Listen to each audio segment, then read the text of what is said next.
Hello and welcome to Owning the Narrative. I am Bulow. The show will feature the top news of the week, complete with my observations, and even a little bit of sarcasm thrown in. The top news stories will be taken from my morning news briefings that I write on the Rick Bulow New Media blog every weekday morning. If you go on to like what you see, smash that thumbs up button. And now, let's go right into the news. 2 months since Donald Trump had been out of office, 2 months since he had also been off social media, and he's planning to return to social media. Got this article from my good friends over at Fox News. Trump returning to social media with his own platform in 2 to 3 months, according to his advisor. Former President Donald Trump will be back on social media in the near future with his own service, according to one of his senior advisors. Trump was banned from Twitter following the January 6 Capitol riots. He had been a prolific poster on that platform before and during his presidency. I do think we are going to see President Trump returning to social media in probably 2 or 3 months here with his own platform, Trump's senior advisor Jason Miller told Fox News' Media Buzz on Sunday. And this is something that I think will be the hottest ticket in social media. It's going to completely redefine the game, and everybody is going to be waiting and watching to see what exactly President Trump does. Miller said he was unable to provide much more in terms of details at this point, but he did reveal that Trump had been having high-powered meetings with at Mar-a-Lago with various teams regarding the venture and that numerous companies have approached Trump. This new platform is going to be big, Miller said, predicting that Trump will draw tens of millions of people. In the meantime, Miller said that Trump will continue to endorse Republican candidates, teasing one that is expected to come on Monday. Pay attention to Georgia tomorrow. On Monday, there's a big endorsement that's coming that's gonna really shake things up in the political landscape in Georgia. It's big, it's coming tomorrow, and just be sure to tune in. Now, I, for one, am definitely looking forward to what the former president is going to be doing on social media. As a matter of fact, I've been doing my own little bit of social media. I have many accounts on social media. I've mentioned this in past videos, and I've even added a few more to my growing list, including some real old school ones like Quora and Podbean, SoundCloud, and even Reddit. Then I had pulled up Reddit earlier, so social media is getting big, folks. And even alternative media, like I said here, I have Gilded. And one other thing that I've been doing is I've been working on a couple of my own message boards, which I will get to tomorrow. I will show them to you in tomorrow's video. But we do have other articles on Trump. On this, I came up with 8 articles. I'm going to split it up for today and for tomorrow. And tomorrow will be when I mention my own social media message board. So there is that. But there is this from AJR.com. Trump plans to return to social media with his own platform within 3 months, according to advisor. Former President Donald Trump has been banned from Facebook and Twitter. However, he is apparently planning a return to social media, just not on an existing major platform. Jason Miller, a spokesperson for the former president, revealed on Fox News on Sunday that Trump is planning to launch his own social media company. I do think that we're going to see President Trump returning to social probably in about 2 to 3 months here on his own platform, Miller said. This is something that I think will be the hottest ticket in social media. He continued, it's going to completely redefine the game, and everybody's going to be waiting and watching to see what exactly President Trump does. But it will be his own platform. And when asked if Trump is working with another company to build his platform, Miller said it will be big once he starts. There have been a lot of high-powered meetings he's been having at Mar-a-Lago with some teams of folks who've been coming in, and I gotta tell you, it's not just one company that's approached the president. There have been numerous companies, but I think the president does know what direction he wants to head here. This new platform is going to be big and everybody wants him. He's going to bring in millions and millions, tens of millions of people to this new platform he added. Washington Examiner tweets out, Jason Miller in D.C. says former President Donald Trump will return to social media in the next 2 to 3 months with his own platform. Miller previously said that Trump could make a return to social media, as IJR reported. I do think that we're probably not that far off from seeing President Trump return to social media. He told Mediaites, the interview podcast, he added, I would think that by the end of spring we will see President Trump back on social media, and I think it will be in some new platforms that maybe you haven't seen before. And this from BizPack Review. Hottest ticket in social media, Trump's own new platform is 2 to 3 months away from launch. Former President Donald Trump will reportedly be back on social media in the very near future with his own game-changing platform. This new platform is going to be big and everyone wants him. He's going to bring millions and millions, tens of millions of people to this new platform. Key advisor Jason Miller claimed. Miller's comments, which are significant in that he appears to be part of the Trump inner circle, came in an interview on Media Buzz on the Fox News channel Sunday. Miller told host Howard Kurtz that he couldn't go into more detail on Trump's plan, but at the beginning of the discussion, he implied the wheels are definitely in motion. From the way Miller was talking, moreover, it sounds like Trump may not seek account reinstatement from Twitter or Facebook. There's a video from Fox News. I do think that we're going to see President Trump returning to social media in probably about 2 or 3 months here with his own platform, and this is something that I think will be the hottest ticket in social media. Pretty much the same thing from a couple of other articles. Miller added that multiple tech firms have supposedly pitched the idea to the ex-POTUS, and the same comment, and it says, Trump, who of course regularly shared his unfiltered thoughts with America and the world on Twitter before he was booted from the platform, and now joins free speech alternatives Parler or Gab, which may provide an indication for the premise that he prefers to chart his own course. Presumably, Trump has sufficient financial resources to hire competent, committed software engineers that can create the infrastructure for a seamless, independent platform outside of the control of liberal big tech. Apart from the millions of his supporters who would likely sign up, another advantage of purported MAGA media platform is that even the former president's obsessive detractors, who may be experiencing digital withdrawal symptoms in the absence of Trump tweets, may find it irresistible. Earlier in the interview, Miller noted that since Trump has been banned by big tech, his press releases, his statements have actually been getting almost more play than he ever did on Twitter before, perhaps because the long-term messaging is more presidential. Trump had approximately 88 million followers on that social network before he was banned. And also this from the Daily Wire. It says former President Donald Trump is reportedly preparing to launch his own social media platform in the next couple of months after hosting numerous meetings with companies at Mar-a-Lago. An advisor to Trump made the revelation on Sunday during an interview with Fox News' Media Buzz with host Howard Kurtz.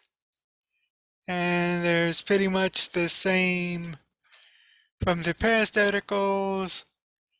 There's a tweet watch. Former President Donald Trump will soon return to social media with his own platform. And here's the transcript that you can read from there with Kurt sending it saying, we'll watch that space. And yeah, I mean, I'm even looking forward to watching that. I mean, I'm interested in seeing just what the former president will have. I'll have more on this in tomorrow's video. Also, stay tuned as I will be promoting my own social media platforms in the way of message boards that I had worked on One is a civics board, which pertains to all of the founding documents and everything you want to know about the political system. Another is my new media message board, where you can leave tips, comments, compliments, even some rotten food here and there. But leave a comment in the section below where what do you think about President or former President Trump going, launching his new social media platform. And I'll see you in the next video. In a continuation from yesterday, there's more on President Trump setting up his new social media platform. This coming from the Washington Times and Valerie Richardson. The hottest ticket in social media, Trump to launch his own platform, advisor says. Former President Trump may be off social media for now, but not for long. Jason Miller, a 2020 Trump campaign senior advisor, said Sunday that the ex-president would return in the next few months on his own platform, which he predicted would be the hottest ticket in social media. I do think that we're going to see President Trump returning to social media in probably about 2 or 3 months here with his own platform, Mr. Miller said on Fox's Media Buzz, and this is something that I think will be the hottest ticket in social media. It's going to completely redefine the game, and everyone is going to be waiting and watching to see exactly what President Trump does. But it will be his own platform. A once prolific tweeter with 88 million followers, Mr. Trump has confined himself mainly to issuing statements since being kicked off Twitter and Facebook following the January 6th Capitol riot. Mr. Miller offered few details, but said that the new platform is going to be big and everyone wants him. He's going to bring millions and millions, tens of millions of people to this new platform. There have been a lot of high-powered meetings he's been having at Mar-a-Lago with some teams of folks who have been coming in, Mr. Miller said. And I gotta tell you, it's not just one company that's approached the president. There have been numerous companies, but I think the president does know what direction he wants to head here. And this new platform is going to be big and everyone wants him. He's going to bring millions and millions, tens of millions of people to this new platform. Mr. Trump has worked out of his home at the Mar-a-Lago Club in Palm Beach, Florida since leaving January 20th after losing the 2020 presidential election. And there's also this from CBS News. Trump looking to launch social media platform. Former President Trump is looking to launch his own social media platform in the months ahead, as senior advisor Jason Miller said Sunday on Fox News' Media Buzz. Miller told Fox News he couldn't say much more right now, but claimed numerous companies have approached the former president, and he's had meetings on the subject at Mar-a-Lago. Miller suggested Trump's future social media platform will bring in tens of millions of people. Mr. Trump, who has been permanently banned from his preferred platform of Twitter since January, has been sending some tweet-like statements to his office to reporters. The former president was banned from the platform following the January 6th assault on the Capitol and Mr. Trump's false claim that the election was rigged. The former president continues to incorrectly claim that he won, including in a statement on Saturday in which he claimed the election was illegitimate. And that's that. Now, like I said yesterday, it'll be interesting to see just what the former president is going to do and just what he is going to name it. But I'm definitely looking forward to it, as are many others. And there's this article from the Gateway Pundit. Probably says pretty much the same thing, but just looking, but it might be something different, so that's why I'm posting it. President Trump to start a new social media platform in 2 to 3 months by Jason Miller. From Jason Miller. President Trump is set to unveil his new social media platform in the next 2 or 3 months, according to advisor Jason Miller, who spoke about Trump's plans Sunday morning on the Fox News channel program Media Buzz with Howard Kurtz. And there's a transcript right now, Fox News Media Buzz video of complete interview with Jason Miller. President Trump was banned by his numerous social media platforms in the wake of the January 6th riot at the Capitol over his comments on the 2020 election. Since leaving the White House, Trump has issued statements via the office of the 45th president and his Save America PAC. And there's also this from Red State. Twitter may have thought that they silenced President Donald Trump when they permanently banned him from their platform in January, but not for long. According to senior advisor Jason Miller, Trump will be making a return to social media on a platform of his own that, according to Miller, will completely redefine the game. Miller shared the news with Howard Kurtz on Fox's Media Buzz that it will be coming in about 2 to 3 months. Benny Johnson tweeted out on Sunday, breaking, Trump senior advisor Jason Miller says President Trump will likely return to social media in 2 to 3 months on his own social media platform that will completely redefine the game. Miller said he thought Trump's statements, because they were fewer and longer, were almost getting more play than when he had been posting on Twitter. I do think we're going to see President Trump returning to social media in probably about 2 or 3 months here with his own platform, Miller said. It is something I think will be the hottest ticket in social media. Goes on to say that Miller said that the president has been in numerous discussions at Mar-a-Lago, that multiple companies were interested, but Trump knows in what direction he wanted to go. Trump had 88.6 million followers when he was suspended from Twitter. It might indeed completely redefine the game if the right is able to have more non-restricted social media platforms that are subject to being shut down by leftist-oriented big tech. The right needs to work harder at breaking that stranglehold that the left has over most of social media, because with that stranglehold comes control and the ability to dictate what information is allowed and what will be shut down, because it doesn't serve the Democratic cause or narrative. We saw how critical that was both before and after the election, with the media dispensing with any pretext of fairness and flat out impeding things from being spread, like the Hunter Biden story in October. Folks on the right have been salivating for such a move from him, but if that goes, don't expect Trump to stop there as he expands his media brand. Expect him to broaden out into other media and video event areas that can't be controlled. By booting Trump from his platforms, they freedom to challenge them to take their users away. And if he's really able to pull that off, conservative outlets could have a bulletproof vehicle for sharing information that big tech cannot stop. He is right.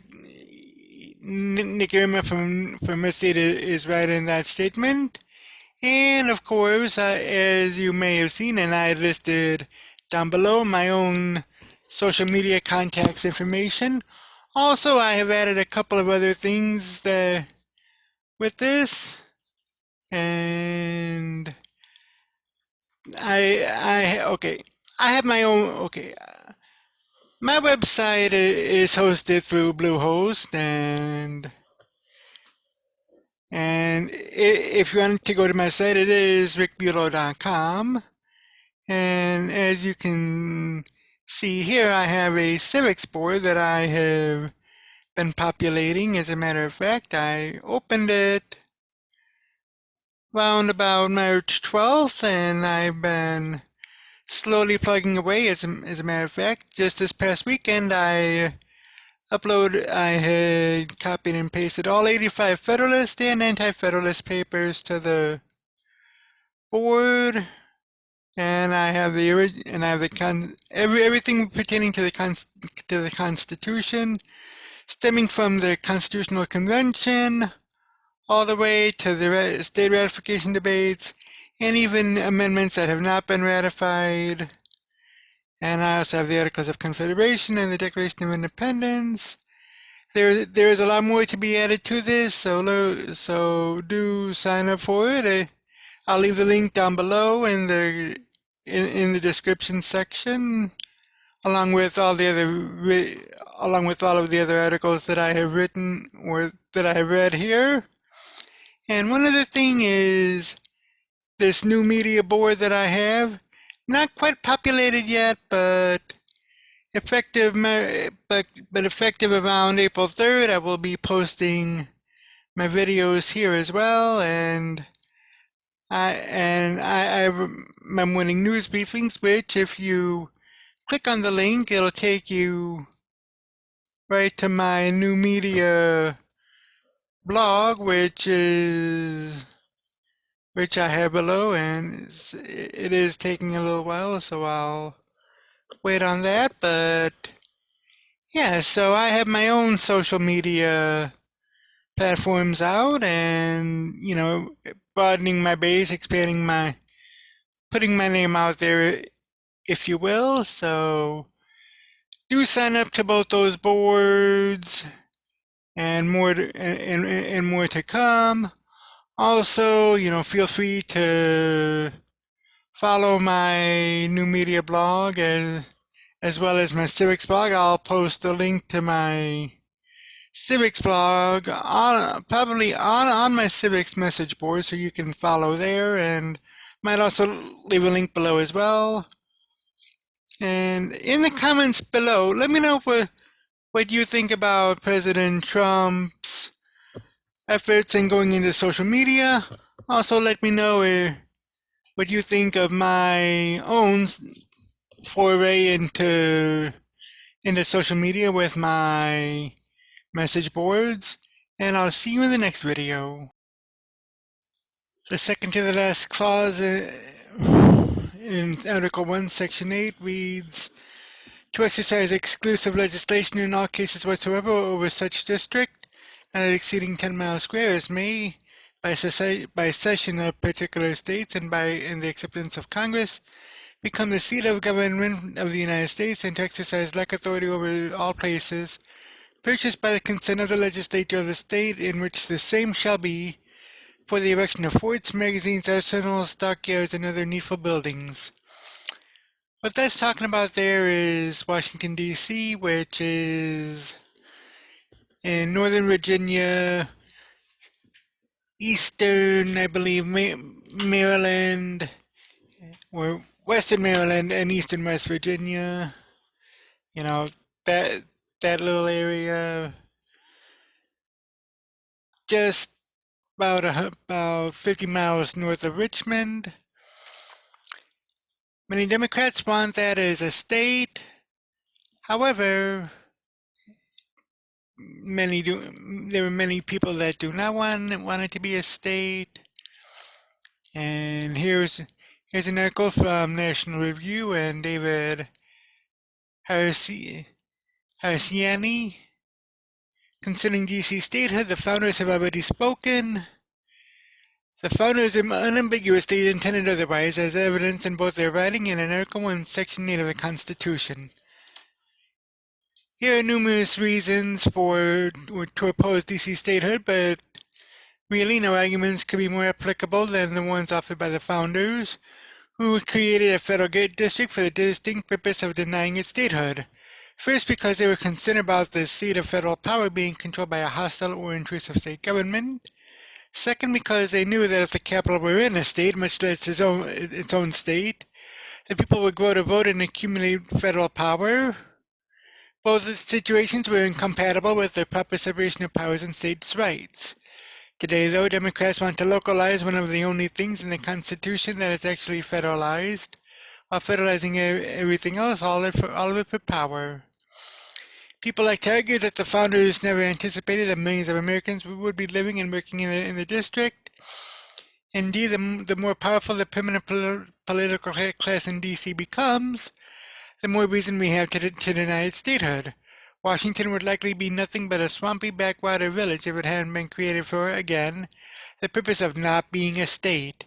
And it doesn't matter that if there are 20 or 20 million people residing in its 10 square mile boundary.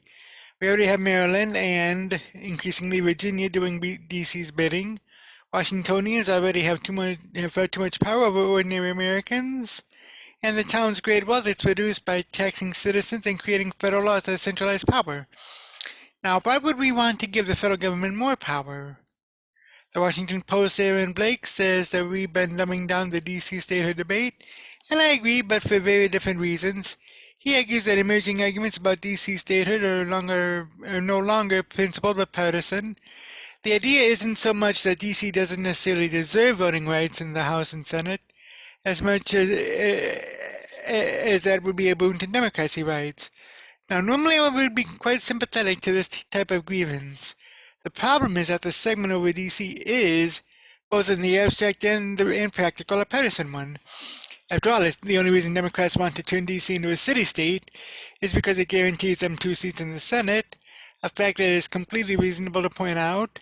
If Democrats were genuinely concerned about the imaginary voting rights of D.C. citizens, they would talk about redrawing the borders of Washington as a 1 or 2 square mile district and giving the rest of the people to Maryland and Virginia. This idea also has complications, but at least it would show that advocates for D.C. voting rights would be arguing from a principled position. Yet even setting contemporary debates aside, one of James Madison's arguments for creating a federal district was his fear of the partisans nature of states. In Federalist Number 43, he warned that without federal control of the capital, the public authority might be insulted and its proceedings interrupted with impunity by some opposing party. Now, this is an argument against partisanship as well. The debate, as I see it, is being dumbed down by the usual destructive majoritarian arguments, which are propelled by a lack of civic education or an antagonism toward the Constitution. When, for instance, South Dakota Senator Mike Rounds correctly noted on Twitter that the Founding Fathers never intended for Washington, D.C. to be a state, he was dunked on like so. Aaron Rupert tweeted out, "I don't think the Founding Fathers had any intentions regarding South Dakota either, and yet..." And Benjamin Applebaum tweeted out, "LOL, the Founding Fathers also didn't intend for South Dakota to be a state." The Founding Fathers absolutely intended and foresaw states such as South Dakota becoming places such as South Dakota becoming states. That's why they laid out a clear plan for statehood. This wasn't some theoretical proposition either. Vermont was added to the Union only 3 years after the ratification of the Constitution. There were 17 states by the time Madison was elected president. It is true, of course, that Madison was unaware that more than a century after the ratification of a new Constitution, there would be a state christened South Dakota, but surely, no thinking person actually believes that this is a clever point to make. On the other hand, the founders also unambiguously intended, evident in both their writing and in Section 1, Article 1, Section 8 of the Constitution, to create a special federal district for the purpose of not becoming a state. And if D.C. residents don't like it, they can always move to the other side of the border. And that's true. I mean, people want, or rather, Democrat politicians, they're pushing for D.C. statehood, and they're also pushing for Puerto Rican statehood. Puerto Rico, I can see Puerto Rico. I mean, that makes some sense, but D.C., I'm completely against Washington, D.C. becoming a state, and I'll explain why probably in another video. So do stay tuned to this channel and for that video to come. But there are other articles on this as well. As a matter of fact, we have this coming from Hot Air. D.C. statehood is the next unicorn that the Democrats are chasing. The Washington Post is doing an admirable job of cheerleading for the next unicorn that congressional Democrats are set to pursue, that being D.C. statehood. The obvious nature of the power grab that the Democrats are trying to pull off doesn't seem to sway their media enablers in the slightest, nor do the historical reasons as to why the District of Columbia wasn't created as a state to begin with. All that really matters is the opportunity to summon up 2 more senators from a reliably blue neighborhood that is smaller in both physical size and population than your average county. The job for the GOP at the moment, as Yahoo News reports, is to educate the public about what the Democrats are trying to do and why this scheme shouldn't be allowed to come to pass. The campaign for Washington, D.C. to become the 51st state has been gaining momentum in the Democrat Party. The Washington Post reports several Democrat lawmakers like Democrat Representative Jamie Raskin of Maryland, said the urgency stems both from a powerful Democratic imperative for getting everybody equal political rights and representation, and also the sense that the Senate has become the principal obstacle to social progress across a whole range of issues. In other words, 2 more senators from the heavily blue capital city would diminish the skew toward lower population, Republican-leaning states in the chamber. But the idea becomes more and more of a priority for Democrats, as the idea becomes more and more of a priority for Democrats, It's also glaring brighter on the Republican Party's radar. Our base is concerned, Republican Representative James Comer of Kentucky, the top Republican on the House Oversight and Reform Committee, told the Post, "This is the first step of their political power grab, and we're going to make sure that America knows what they're trying to do and why it wasn't created as a state to begin with." In order to try to concoct a more persuasive argument, a media mavens called upon another liberal reporter. This segment was CBS analyst Wesley Lowry. If statehood is a power grab, would like to hear voices on the right explain how they propose to remedy the fact that 500,000 American citizens, primarily black, currently face taxation without equal representation, or is that acceptable to them? Ah, yes, the old taxation without representation argument.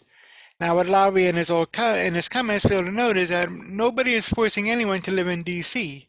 It's not exactly a challenge to commute to work inside the district, particularly when we're talking about an area that's literally not much bigger than some shopping malls. As I mentioned above, voters need to be reminded of the reasons that the District of Columbia wasn't created as the State of Columbia. One good reason is found in Article 1, Section 8, Clause 17 of the Constitution. The Congress shall have power to exercise exclusive legislation in all cases whatsoever over such district not exceeding 10 miles square as may by cession of other states and the acceptance of Congress become the seat of government of the United States, which I just read earlier.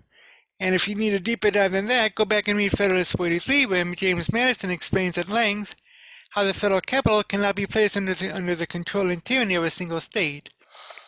The latest push for statehood tries to weasel its way around those issues by proposing that the 2-mile by 2-mile section of the district, where most of the government buildings are found, be split off and remain the capital, while the remaining sliver of land is converted to the 51st state.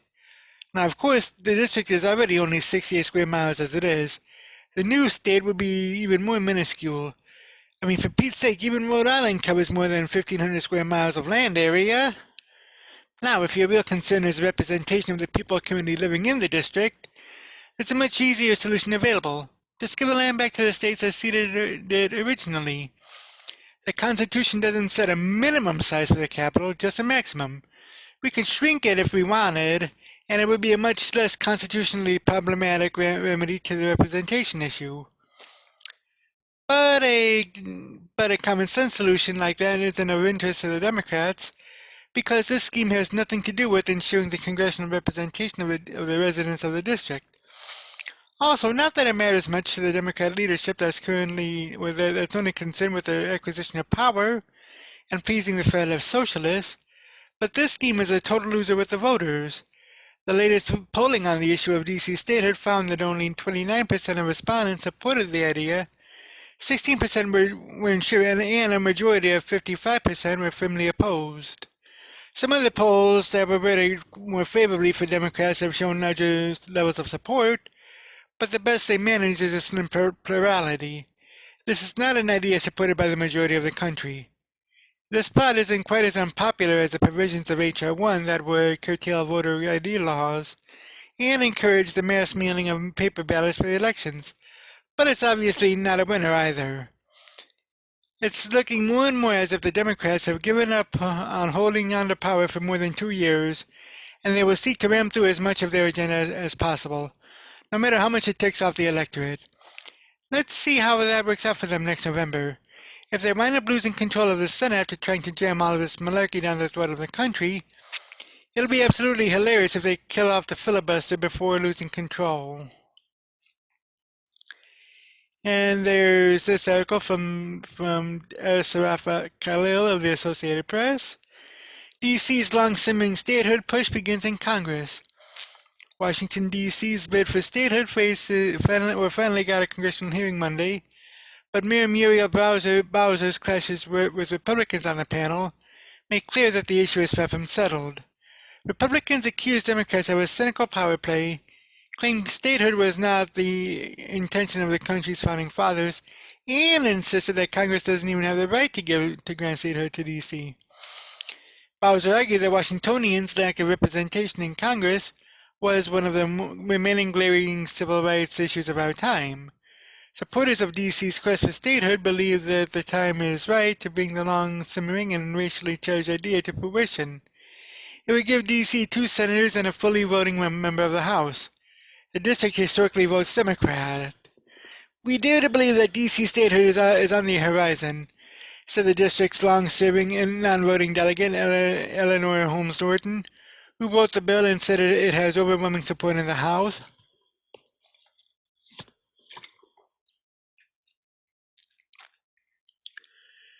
Sorry about that. Had to get some liquid refreshment. Bowser spent much of Monday's 4-hour hearing by the House Oversight Committee in a series of sometimes pointed exchanges with Republican committee members. Representative Jody Hice, Republican of Georgia, repeatedly interrupted Bowser's answers, at one point saying, "You completely answered my question, so please don't continue." Republican Representative Glenn Grothman of Wisconsin also interrupted Bowser's responses, then told the committee chair he would change the subject because she wouldn't answer this. Bowser heatedly replied, "She is happy to answer your question." Republican Representative Andrew Clyde of Georgia sought to subvert the district's taxation without representation slogan that adorns local license plates. He asked Bowser if district residents would be okay with the current situation if they didn't have to pay federal taxes, similar to the residents of Puerto Rico or American Samoa. The district is proud to pay its fair share of taxes, she said. We're not trying to shirk our responsibilities.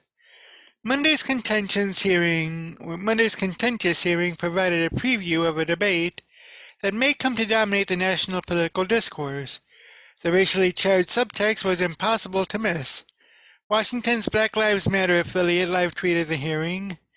The local BLM chapter is a longtime critic of Bowser, but found itself allied with her for the day, accusing Hice at one point of grasping at racist straws. Democrat Representative Ayanna Pressley of Massachusetts, a committee member, noted that although D.C. is no longer majority black at 46%, it would immediately become the blackest state in the country. D.C. statehood is a racial justice issue, she said. Republicans on the panel leaned heavily on the testimony of Zach Smith, a legal fellow with the Heritage Foundation, a conservative think tank. Smith said Congress does have the authority to admit new states, but in his analysis, the authority would be irrelevant for the unique case of Washington, since the federal district was described and created in Article 1 of the Constitution itself. Therefore, Smith argued the normal congressional route to statehood is invalid, and it can only be achieved through a constitutional amendment. No other state owes its existence for provision of the Constitution. No other state is in this unique position of the District of Columbia, he said. Smith also argued that the Founding Fathers never wanted statehood for D.C. and always intended it to be a federal district under congressional oversight to preserve the safety and security of the federal government. Multiple Republican legislators referenced the idea of retrocession, a proposal whereby most of the district would be reabsorbed back into Maryland. Both Bowser and Norton said that neither residents of Washington nor Maryland were interested in that. Washington has long chafed under its relationship with Congress, which has the power to essentially veto or alter any local laws. Washington's population is larger than Wyoming or Vermont, and its estimated 712,000 residents pay federal taxes, vote for president and serve in the armed forces, but have no voting representation in Congress. We're asking all of you to correct all we are asking of you is to correct an anomaly of our history, Bowser told the committee. The limitations of Washington's reality were put into stark relief last summer during a series of angry protests over the killing of George Floyd by Minneapolis police and against general police brutality. After a night of widespread vandalism, President Donald Trump usurped Bowser's authority and called in a massive multi-agency federal force to downtown Washington. The law enforcement forces cleared peaceful protesters from a public street so Trump could pose for a photo outside a church. Bowser on Monday did not mention Trump by name, but said last year showed that any president could impose his will on the people of the District of Columbia, squashing the voices of their elected officials and squashing their laws. That's anti-democratic, it's un-American, and it has to be fixed now. On January 6th, when a mob of Trump supporters physically overwhelmed U.S. Capitol Police and invaded the Capitol building, Bowser did not have the authority of a governor to call in the National Guard. Instead, that request went to the upper levels of the Pentagon, and there was notable delay in the Guard deployment while dozens of D.C. police officers rushed into the building as reinforcements. Bowser at the time quickly pointed out the ironies of Washington residents risking their lives to defend a Congress where they did not have a vote. Norton claims she has enough supporters to easily get the bill through the House, and it would squeak through the Senate if no Democrats break ranks and the vote falls along purely party lines. And all indications Monday were that a purely partisan fight is what lies ahead. This bill is about 2 new Senate seats, said Ranking Republican Committee member James Comer. There's not a single Republican in Congress, and that's the House or the Senate, that supports this bill. Nor would I say most of America doesn't support the bill either. I mean, as one of the articles had made mention that there was only 29% that had supported it, but yeah, so it's rather interesting to see what'll come out of it. But of course, there's also this from Fox News and Chad Pilgrim. D.C. statehood bill could be headed to the legislative landfill. The Constitution's admissions clause is pretty vague on what's necessary to become a state. Article 4, Section 3, Clause 1 says new states may be admitted by the Congress into this union. The House Oversight Committee held a hearing on potential statehood for Washington, D.C. this week, but Republican Representative Jody Hice of Georgia had some new ideas about requirements for the District of Columbia to qualify as a 51st state. Hold on 1 minute. Let you see that. D.C. would be the only state without an airport, without a car dealership, without a capital city, without a landfill, said Hice. For the record, the District of Columbia does have car dealerships and a landfill. The airport, Reagan National Airport, is located just across the Potomac River in Virginia. That plot of land was a part of the District of Columbia until the 1840s. So now we're going to have a new test for statehood. Asked Democrat Representative Jerry Connolly of Virginia, do you have a landfill? If landfill is a condition, then perhaps Love Canal in New York should apply for statehood. Car dealerships? Well, CarMax alone could be in the running. The House will soon vote to make Washington, D.C. a state. The bill may get a vote in the Senate, and then the measure will likely die. Senate Democrat leader Chuck Schumer of New York promised to put bills that pass the House on the floor of the Senate, even if they don't go anywhere. This is an effort to gin up interest to perhaps kill or alter the legislative filibuster. 60 votes are necessary to break a filibuster, and unless the Senate nixes the filibuster, the D.C. statehood bill is likely headed to the legislative landfill. Republican Representative James Comer of Kentucky, the top Republican on the Oversight Committee, argues that Democrats turned to Plan B since Democrat Senator Joe Manchin of West Virginia refused to eliminate the Senate filibuster. Comer argues that the D.C. statehood gamut was a key part of the radical leftist agenda to reshape America, along with the Green New Deal, defunding the police, and packing the U.S. Supreme Court. Washington, D.C. has no voting representation in Congress. Democrat delegate Eleanor Holmes Norton of D.C. is just that, a non-voting delegate to the House. Norton has power in committee, but no vote on the floor of the House. D.C. has no voting U.S. senators. The Constitution is clear. Only states or commonwealths get representatives and senators. That is why Washington, D.C. emblazoned taxation without representation on its license plates in the 1990s. D.C. residents pay more taxes than 22 other states. It pays more taxes per capita than all 50 states. It is about equality and democracy, said Democrat Representative Carolyn Maloney of New York, chairwoman of the House Oversight Committee. But Republicans like Comer see it as a power play to run up Democrat numbers in the House and Senate. Comer suggested that adding 2 presumably Democrat senators from an insipid Washington, Douglas Commonwealth, the proposed name for the new state, named after President George Washington and abolitionist Frederick Douglass, was a firewall to prevent the GOP from undoing a progressive agenda. Now, it is unknown who a new state or commonwealth might send to the House or Senate, but Republicans are confident that their side wouldn't stand a chance in the left-leaning city. Republican Representative Virginia Foxx of North Carolina asked Washington, D.C. Democrat Mayor Muriel Bowser about the ideological makeup of D.C. when it came to the ballot box. What political affiliation do you think the two new senators would be, asked Foxx. It will be up to the people of the District of Columbia, replied Bowser. Connolly took issue with the line of questioning from his North Carolina colleague. I'm grateful for our last questioner on the Republican side, my friend, Ms. Fox, for actually letting the cat out of the bag, said Connolly. This is about race and partisanship and affiliation. So maybe it's not about landfalls and car dealerships. But Connolly is onto something when he speaks about affiliation. That's because historically the U.S. has often sought political parity when admitting new states. The U.S. admitted New Mexico and Arizona into the Union within 5 weeks of one another in 1912. There was a political offset to welcome both states that would drum up bipartisan support for the effort. The same phenomenon arose with the admission of Alaska and Hawaii in 1959. Political balance was there too. Although there is an interesting historic footnote with Alaska and Hawaii. Alaska was supposed to be the Democrat state and Hawaii the Republican state. But those roles flipped over time. Alaska is now more Republican than it was in the 50s.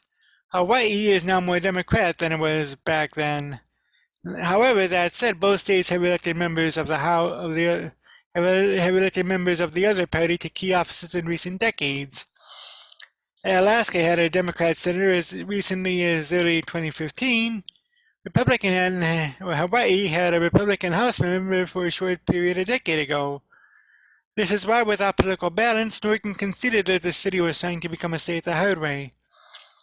But that's why Connolly says discussions about statehood for the District of Columbia should be based on merit, not political affiliations. Assumptions are dangerous. Behavior changes. We can't make decisions on that basis, said Connolly. Democrats would likely reap the political windfall now, especially as they try to advance key parts of their agenda. Moreover, fighting for statehood for Washington, D.C. and Puerto Rico helps Democrats with their base. Democrats are struggling right now to approve gun control measures, climate change legislation, comprehensive immigration reform, and a bill to enhance voting access. It's rare that one party accomplishes all of its goals in Congress. Statehood is just one of those, so even if they are not successful, Democrats can show their voters that they waged a fight. But Bowser contends D.C. statehood is about fairness. The disenfranchisement of Washingtonians is one of the remaining glaring civil rights issues of our time, testified Bowser. She argues statehood for D.C. should have been fixed a long time ago. Why did the motivation to right the wrong disappear? As time passed and the district became majority African American, the drive to correct the wrong was replaced by racist efforts to subvert a growing and thriving majority black city, said Bowser. But Norton might say that's hard. There's no advocacy in Montana to make D.C. a state. Few in Missouri care. Others in Utah don't even know that this is a political quest. And if you lack a vote in Congress, it's hard to make statehood happen. It's up to Democrats to grant D.C. statehood this time. The chances are better than they've been in years. A Democrat House, a Democrat Senate, and a Democrat President. The bill will likely pass the House in the coming months. But the Senate, as is often the case, is a problem. And if Democrats don't get D.C. statehood and other key bills passed, they will begin to view the United States Senate as a local legislative landfill. And, I'm definitely looking forward to seeing what comes of this. Puerto Rico, I can see Puerto Rico becoming a state. D.C., not so much, especially since the Constitution says in Article 2, Section 1, or Article 1, Section 8, saying that the district should be no more than 10 miles square. But leave a comment below what you think about D.C. statehood. Should the District of Columbia become a state? Should it not? Give me your views on that, and I'll see you in the next one. It's been a little over a year since the coronavirus, aka COVID-19, aka the virus from China, had introduced itself into our lives, and a lot's been happening as far as mental health, addictions, and whatnot, including masks, which I will get to in a couple minutes. First, there's this article from the American Thinker, and it's entitled "The Pandemic, Mental Health, and Addiction." It's by Jessica Marie Baumgartner. My house is on the corner of a cut-through street. People use it to avoid traffic lights and speed traps. I don't mind it so much. We have a four-way stop sign and a wide ditch protecting our yard from the madness. The ditch, unfortunately, is a prime place for trash. Teenagers messing around carelessly flick water bottles and fast food wrappers into it. Our neighborhood is older and the houses take a lot of work, so it's not as clean as a pristine new home site a few miles away. Drunks who have had their driver's licenses revoked sometimes walk down our street and toss mini liquor bottles into our ditch. When we moved in 3 years ago, I didn't consider the ditch mine. It was supposed to be cared for by the city, but we were in an unincorporated area, so the county and city like to pretend that it's the other one's job. My husband and I don't care who picks it up. We just want it to get done, so we clean it out at least once a month. At the height of the pandemic, the mini alcohol bottles grew into the full-size variety. I was thankfully pregnant, so though alcoholism runs in my family, and addiction issues are prominent in my husband's, we both remained sober and healthy. It wasn't easy, but highly necessary. The stress of uncertainty, job loss, strained custody issues, and schooling plans for families has been so difficult for everyone that I don't blame anyone who falls off any wagon. But recently a new type of garbage appeared in our ditch. Just a few days ago, my husband discovered dirty needles lying with the usual garbage. One of these syringes still had something at the bottom. His first thought was, what if the children found this? I don't know how to answer that question. I don't think anyone does. We called the police. They told us to just carefully throw it away. We called the city. Their line was busy. We are on our own, and our concerns kept mounting. I joked, at least we didn't find a body. And my husband quickly replied, not yet. That answer just reminded me just how officials have handled the pandemic, how officials have handled the pandemic isn't working. Economic hardship doesn't just kill jobs, it kills people. Even in an open state, I see evidence of this every day. Just this weekend, a beggar came to my house looking for money. She told me that she was saving up to buy some soap, so I gave her a couple of bars instead. Panhandlers are not positioned on every overpass in my area. This used to be only expected in the city, not the cute little neighborhood we moved out to in the suburbs. It's a sign of the times, a constant reminder of how badly the economy has been broken by overreactions to COVID-19.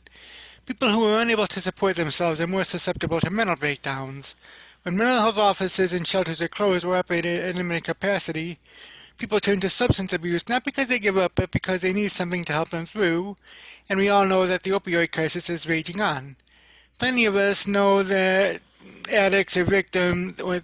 most addicts are victims who never learn to properly cope and overcome their issues. Mental health issues perpetuate addiction. Mental health is often less sustained when conditions are unstable. That's why holding a job is an important aspect of recovery. That's why permanent housing matters. A solid job and home offer the stability needed to better oneself. An addict can overcome their battle when they have something to fight for, a home, a job, a purpose. Instead of emphasizing this during the lockdowns, we've shamed people into giving up their stability and destroy their sense of purpose. We've also attacked their ties to each other. My husband and I need each other. Our children need us. But they also need the wisdom of their grandparents, aunts, and uncles. Neighbors and friends enrich not just our lives, but our mental state. Without those connections, we quickly deteriorate. I have a big family with 4 children. Our house is full of love and laughter. That makes all the difference. For those who live alone, don't have strong familial bonds, have lost their jobs and or don't see friends, life is only darkening. The struggle is far from over. They deserve our support and our help despite the obstacles that have worsened the situation. The lockdowns and government overreach meant to help people has only harmed them. It's time to admit that these methods are not working. It's time for our elected officials to step up and shift the narrative to focus on the growing evidence that our mental health crisis and addiction issues are far worse than COVID-19. Closing facilities and cutting off jobs has done nothing to save us. Our society is hurting.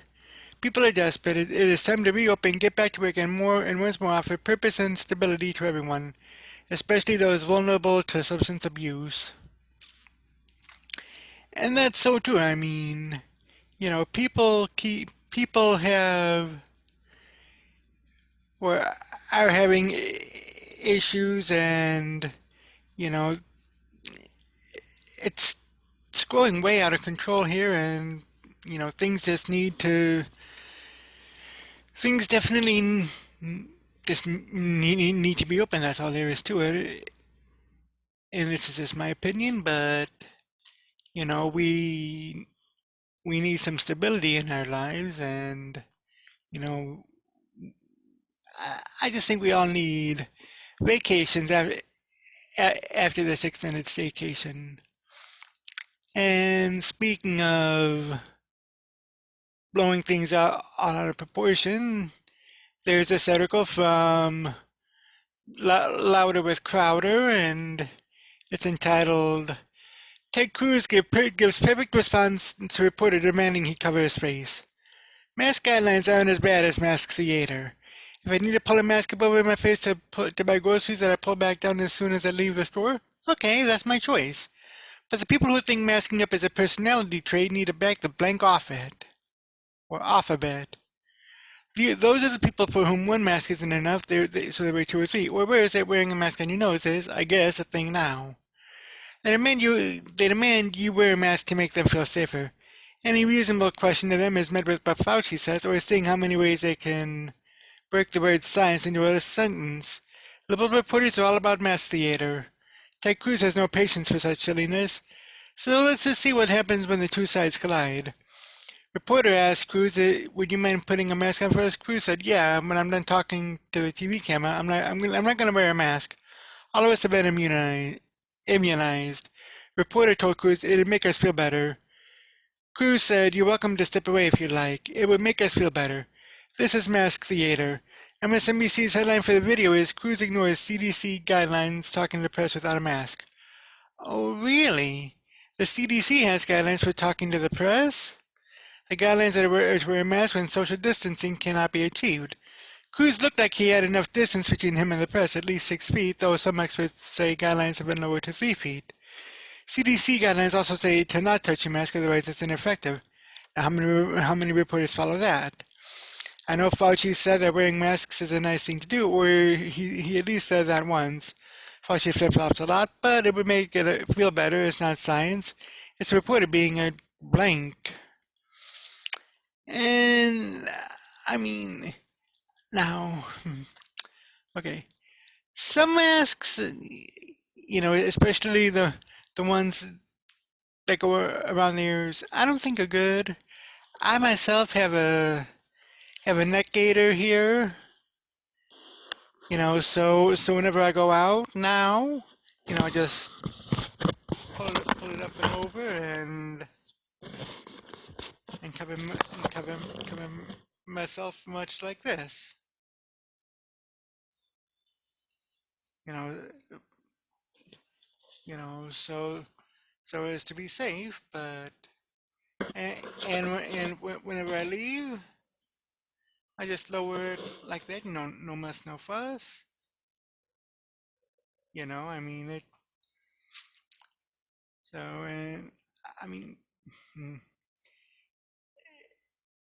it's it's amazing how people want to shame others into that, and I believe this is Ed Morrissey over at Hot Air agrees with that sentiment. Crucial reporter, you can leave if you don't feel safe around my immunized face. Consider this little follow the science red meat amidst a sea of Karens. As many immunized politicians in and out of Washington have done in stand pressers, Ted Cruz came to the microphone yesterday sans mask. That prompted a scolding from one of the reporters who told Cruz that he'd feel better if Cruz wore a mask, despite being well out of camera shot and Cruz's immunized status. While, while in the voila, a perfect on the media moment arrived for Cruz, who taken plenty of well-earned beatings from reporters over the last month or so. And this is just what I had mentioned in in the last article, and there's a video there. Here's a question. Why would it have made the reporter feel better? Was he truly worried about his health, or was he just conducting a little theatrical posturing for the cheap seats? It's tough to disagree with Kevin Phillips' assessment, tweeted earlier today. This is exactly how to respond to a performative virtue signaling reporter pretending to be scared of a vaccinated politician. Now, to be fair, some Republicans on Capitol Hill have dragged their heels on getting the vaccine, even though they have had access to it for months. That's mostly an issue in the House, though, rather than among Senate Republicans. If the reporter was unclear on Cruz's status, he could have started by asking whether Cruz had been inoculated, and that would have resolved the issue, medically speaking. Virtue signaling speaking, of course, it would have resolved nothing. His feelings would have required everyone else to submit to them. Cruz, who presented no actual threat to anyone's health, refused to play the feelings game. Good for him, and that comes from someone who wears masks in enclosed public spaces even after receiving the vaccine. That's my choice. I don't expect to impose it on others. If you've been vaccinated and have gone past the 2-week waiting period for immune system response, then that should be good enough. If not, why get the vaccine at all if we're going to remain at the mercy of the feelings of any rando in whom we might come in passing contact? But anyway, perhaps the real value of this clip would be to inspire reluctant conservatives to get off their duffs and get inoculated. Want to own the Karens? Get your shots and walk around without a mask. We should circulate this far and wide to emphasize that your turn could be next. If you just roll up your sleeves and do your patriotic duty in this pandemic, if the real benefits of vaccination don't sell the reluctant on the idea, perhaps this will.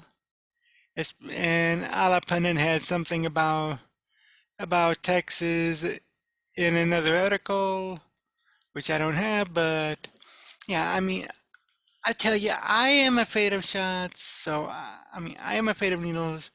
I've had a lot of needles stuck in my body over my over the first 13 years because of the many operations on both legs and my left eye. So yeah, I'm not gonna do that, you know, but feel free, you know, if you want to get the vaccine, fine. If not, that's fine too. It's your choice. And you do what you want.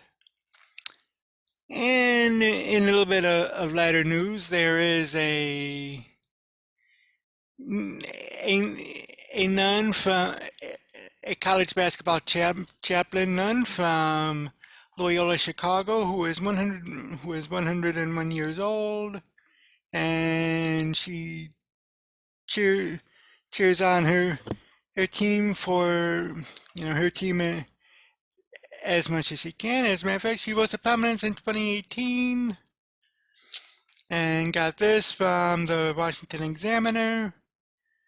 Just who is Sister Jean, the 101-year-old college basketball chaplain?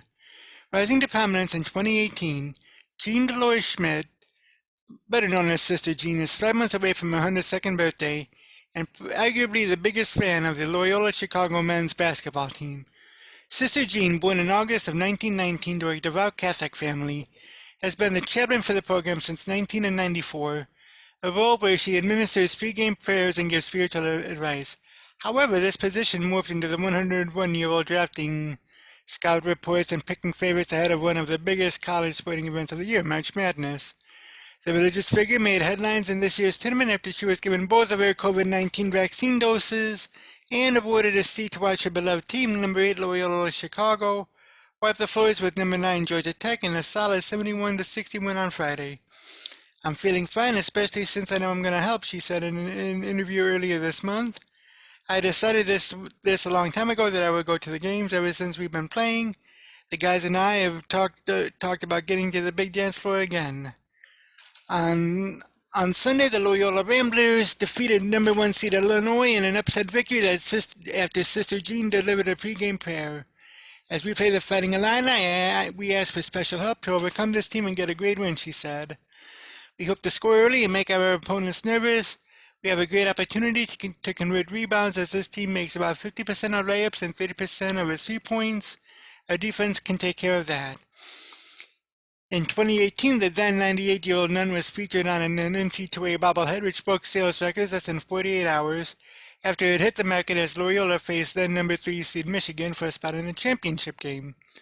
Be careful, San Antonio. The Ramblers are on their way, she said after Loyola ousted then number 9 seed Kansas State 78-62 in a previous match. Unfortunately, the Ramblers didn't take the title that year, but Sister Jean was quickly immortalized as a sports icon.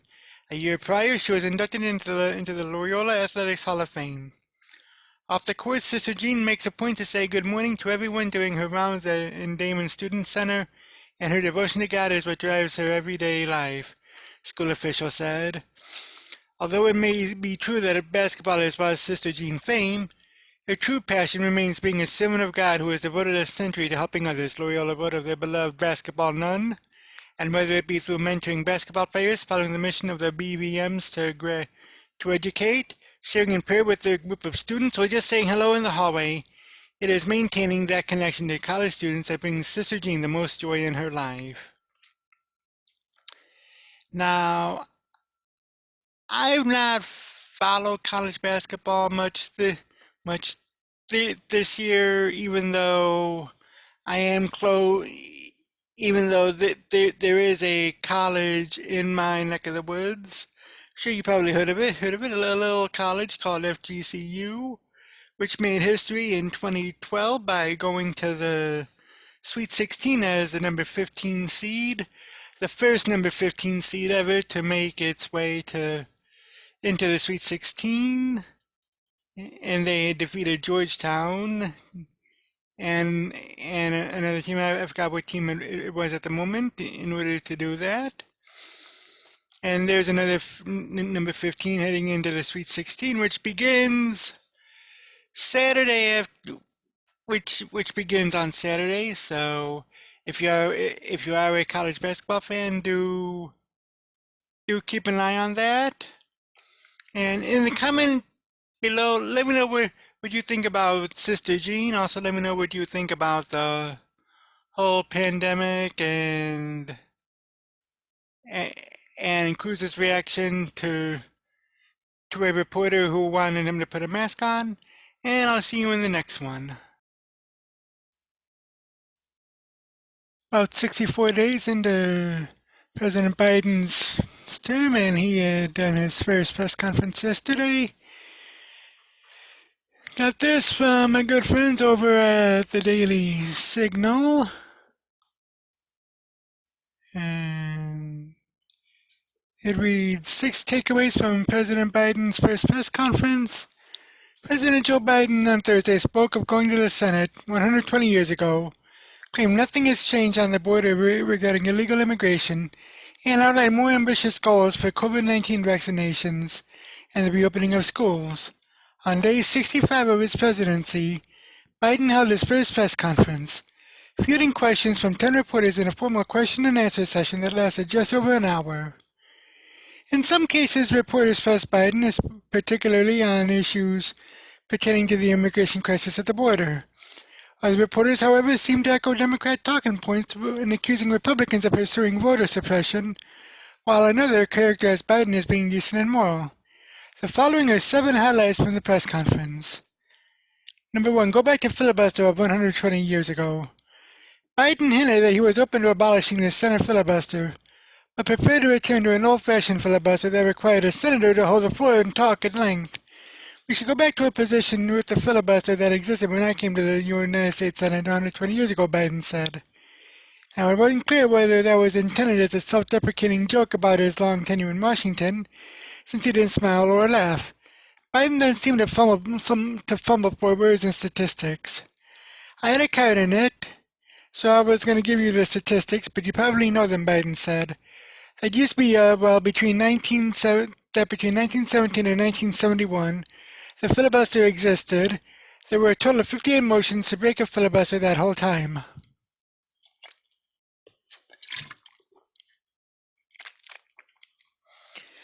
The president noted that the filibuster was particularly abused in the Senate during the last year when his fellow Democrats were in the minority. Generally, only the minority party uses the filibuster. Last year alone, there were 5 times that many, so it's being abused in a gigantic way, Biden said. For example, it used to be you had to stand there and talk and talk and talk until you collapsed. Guess what? People got tired of talking and tired of collapsing. Filibusters broke down. We were able to break the filibuster and get a quorum and vote. Biden added that he essentially needs to get 50 votes for Vice President Kamala Harris to cast a tie-breaking vote in the 100-member Senate, or get to 51 votes without her. He seemed to verbally stumble when making that point. I have never been particularly poor at calculating how to get things done in the United States Senate, Biden said. So the best way to get something done, if you hold it near and dear to you, is that I like to be able to anyway. We're ready to get a lot done. He added, if there's going to be a complete lockdown and chaos as a consequence of the filibuster, then we'll have to go beyond what I was talking about. CNN's Caitlin Collins subsequently asked, President Barack Obama said he believed the filibuster was a relic of the Jim Crow era. Do you agree? Biden said yes. She followed up, why not abolish it if it's a relic of the Jim Crow era? Biden said, successful electoral politics is the art of the possible. Let's figure out how we can get this done and move in the direction of significantly changing the abuse of the filibuster rule first. It has been abused since it came into being by an extreme way in the last 20 years. Let's see what the abuse first. Number 2, moral decent Biden. Nothing has changed on border.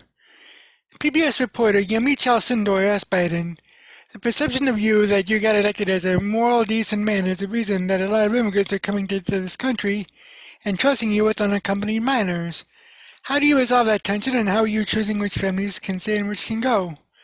Biden dismissed the notion that immigrants are crossing the border because he's perceived by them as more welcoming than former President Donald Trump. I guess I should be flattered people are coming because I'm the nice guy.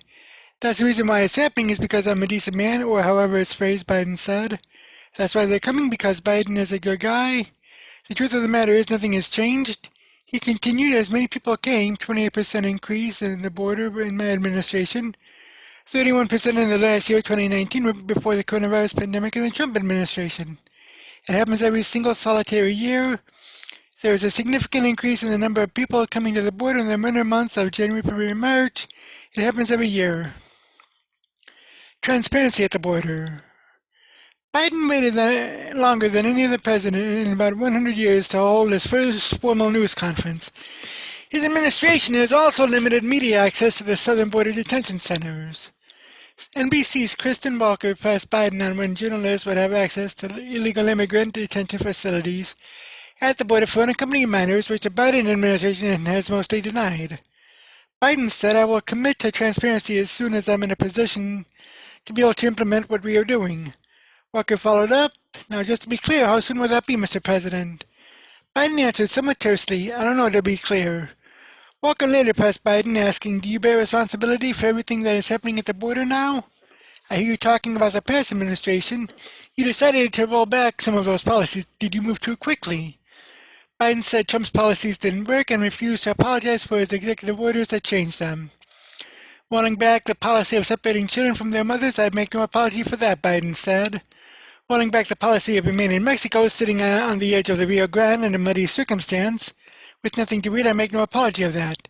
I make no apologies for funding programs that did not exist before Trump became president.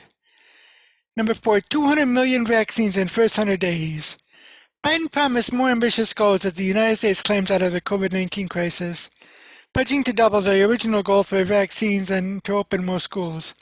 On December 8th, I indicated I hope to get 100 million shots in people's arms in my first 100 days. We met the goal last week by day 48. We're 42 days ahead of schedule. Now today I'm setting a second goal, Biden said. That is, we will, by my 100th day in office, have administered 200 million shots in people's arms. That's right, 200 million shots in 100 days. Now about 100 million people were getting vaccines a day across the country before Biden took office. So the original goal was modest. I know it's ambitious, twice our goal, but no other country in the world has come even close, Biden said. And even closer to what we're doing, I believe we can do it. Number 5, reopening majority of schools in 35 days. Biden said he expects the majority of schools to be open in the next 35 days, before the end of his first 100 days in office, though he said fewer than half are open now. I also set a goal before I took office of getting a majority of schools in K through 8 fully open within the first 100 days. Now, thanks to the enormous work done by our administration, educators, parents, local and state election officials, and leaders, a recent Department of Education survey shows that nearly half of the K through 8 schools are open now full time, 5 days a week for in-person learning, Biden said. Not yet a majority, but we are really close. I believe in the 35 days left, we will meet the goal as well. Number 6, China's Xi is a smart guy. Biden was asked whether he would consider maintaining tariffs on China and ban imports of goods made there with forced labor. Biden wasn't clear on specifics, but he laid out his goals for relations with China. He called Chinese President Xi Jinping a smart guy, but said he doesn't have a Democrat small d bone in his body. He said he and Xi spoke for 2 hours after Biden's election. I've known Xi Jinping for a long time. Allegedly, by the time I left office as vice president, I spent more time with Xi Jinping than any other world leader has, Biden said. He said the United States is not looking for confrontation with China, but it would be a strong competitor. He added, we'll insist that China play by the essential international rules, fair competition, fair practices, fair trade. Further, Biden said the United States will establish global alliances to hold China accountable. China has an overall goal, and I don't criticize them for the goal, but they have the overall goal to become the leading country in the world, the wealthiest country in the world, and the most powerful country in the world, Biden said. That's not going to happen on my watch because the United States is going to continue to grow and expand. Biden took another shot at Trump, portraying his predecessor as weak when it came to dealing with China's persecution of the ethnic majority Uyghurs and aggressive action suppressing democracy in Hong Kong. I made it clear that no American president, at least one did, but no American president, has ever backed down from speaking out on what's happening with the Uyghurs. That's what's happening in Hong Kong, Biden said. That's who we are. The moment the president walks away from that, as the last one did, it's the moment we begin to lose our legitimacy around the world. It's who we are. Now, I'd have to say that's pretty, that's probably pretty doggone tame, but, there are others who think differently. As a matter of fact, there is this article from the National Review, and it says, and it's entitled rather, Biden's Waffle Press Conference. The president brazenly lied about the border crisis. Reporters aren't in the practice, obviously being particularly tough on President Biden. But at his first conference as president this afternoon, Cecilia Vega of ABC News politely nailed him to the wall on a key failure of his border policy. She told an affecting story of meeting a 9-year-old boy at the border who had walked to the U.S. from Honduras, and said that when she called the boy's mother, the woman explained that she had sent him to the U.S. because she believed that Biden would let him into the country. This, of course, is exactly why there has been a surge at the border. Biden created an exemption in Title 42, the public health authority that President Trump had used to turn back migrants during the pandemic, specifically for minors, and predictably there's been a surge of minors. In evading this reality throughout the press conference, Biden resorted to a haze of misrepresentations and inadvertently exposed the senselessness of his own policy. In response to Vega, he echoed a distortion often made by his Homeland Security Secretary Alejandro Mayorkas, and said that Trump had dumped children into the Mexican desert.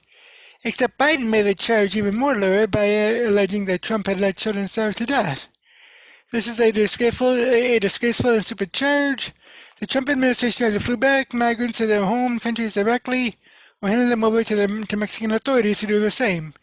No one was pushed into the desert. Also, in response to Vega, he said that the 9-year-old boy should be returned to his mother in Honduras, but that was precisely the Trump policy that Biden overturned and now falsely portrays as inhumane.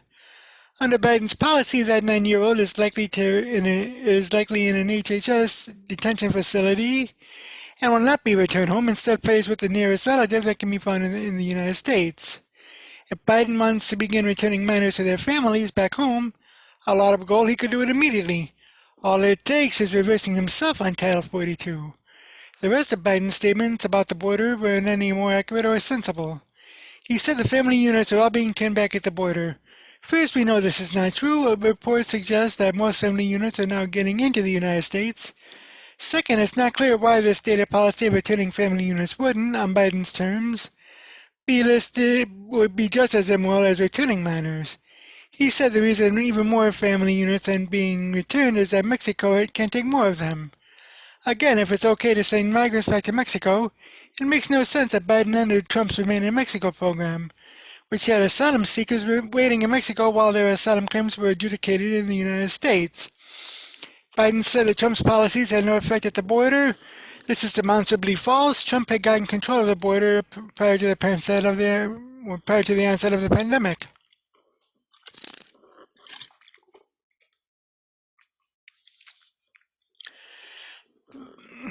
He blamed Trump for reducing shelters for migrants, a truly absurd charge. Trump only closed the search facilities set up during the crisis of 2018-2019 because they were no longer needed, and besides, Democrats agitated to shut down these facilities.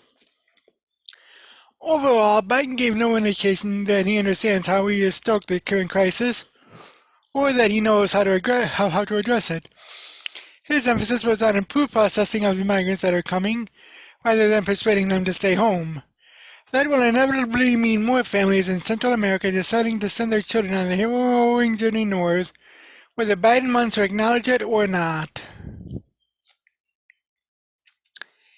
And I think that's totally true. I mean, Biden has a few very interesting things. I admit I did not watch the press conference, so I'm just reading, so I'm just basing on what I've been reading from the Associated Press and other things. By the way, I will pick up more on Biden's press conference on Monday and Tuesday of next week. Definitely on Monday of next week, so stay tuned for that.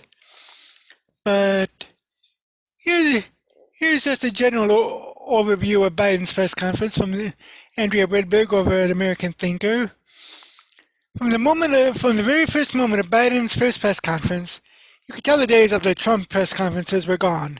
You remember those days, don't you? Gotcha questions, lectures, fights, interruptions, blatant disrespect. Not from Trump, but from the media. It was they who created a sense of chaos and divisiveness, not Trump. It was very different this time. The media were on their best behavior, but even they couldn't protect Biden from himself. Other posts here address more substantive issues related in the press conference. This is about style points for both Biden and the media. Speaking of the first moment, Kayleigh McEnany noticed something striking about the press. She said right out the gate, the White House press corps stands for President Biden. Would have been nice if they would have routinely showed that level of respect for President Trump. I hope this is not indicative of softball questions to come. Her hope was bound to be disappointed because the media softballs were something else entirely. Before that, though, Biden made a few statements. To this biased observer, it was obvious that Sleepy Joe had been given an infusion of something to wake him up. Maybe it was a strong cup of coffee, but his dilated black pupils were unnerving. This meme, which predates the press conference, makes a point. And it says it's all about the eyes, Joe Biden then, Joe Biden now. His eyes also reminded me of a silly shtick in the TV show Supernatural, which had two brothers fighting over the evil things out there, including demons. To demonstrate that someone was possessed by a garden variety demon, the show invariably had their eyes go totally black, kind of like Joe's. Biden then took questions. He never looked at the room. It was obvious they was picking the names out of off a written list. Moreover, when the chosen reporter asked his or her question, Biden immediately had in front of him the appropriate notes to answer that question. Suspicious much? As I'll discuss below, though, even reading straight from his notes didn't prevent Biden from babbling and say strange things. As is traditional, Biden asked his first question of an AP reporter, Zeke, asked a politely phrased question about Biden's challenges on immigration reform, gun control, voting rights, climate change when facing stiff united opposition from Republicans. Joe responded by boasting about his COVID successes, all of which were solely due to Trump's efforts, and then babbled on. The Emmy for most partisan pandering question went to NPR's Yamiche Sindor, a notorious activist pretending to be a journalist. While the question was ostensibly about overcrowding at the border, she led with this. You said over and over again that immigrants shouldn't come to this country right now. This isn't the time to come.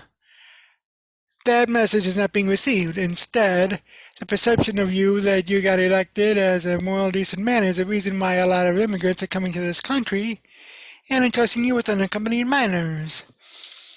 Biden gratefully accepted her characterization of him as the nice guy.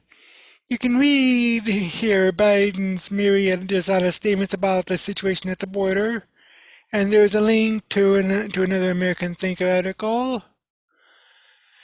After he'd spoken for a while, a mixture of lies, crude attacks on Trump, and confusing statements, Biden suddenly stopped and said, and I'm giving you too long an answer because if you don't want the detail, but I don't know how much detail you want about immigration, maybe I'll stop there. That's totally compos mentis. When the subject of the filibuster came up, Biden randomly announced, I believe that we should go back to the position on the filibuster that existed just when I came to the United States Senate 120 years ago. He did not seem to be joking.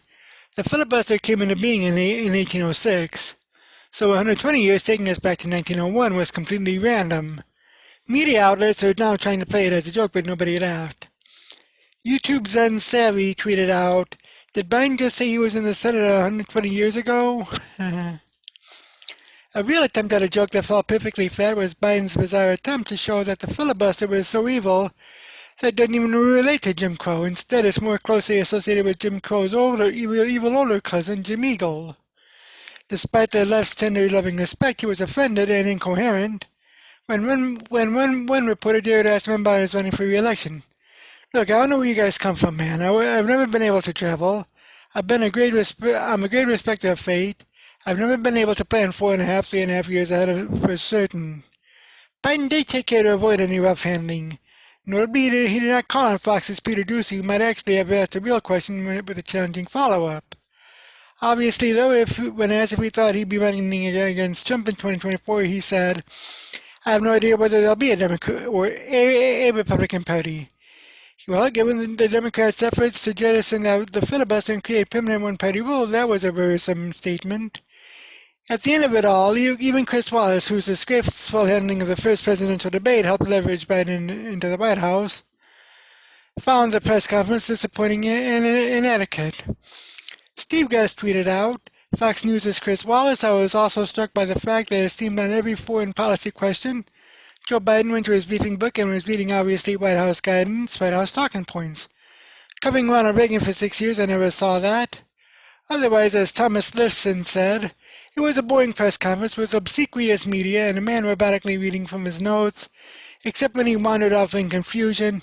The most exciting thing about the press conference, if exciting is the right word, is that the friction of fear every sane person should have felt knowing that Biden is the most powerful man in Washington, and that the fourth estate, and in a way fifth column, will do anything to keep him propped up.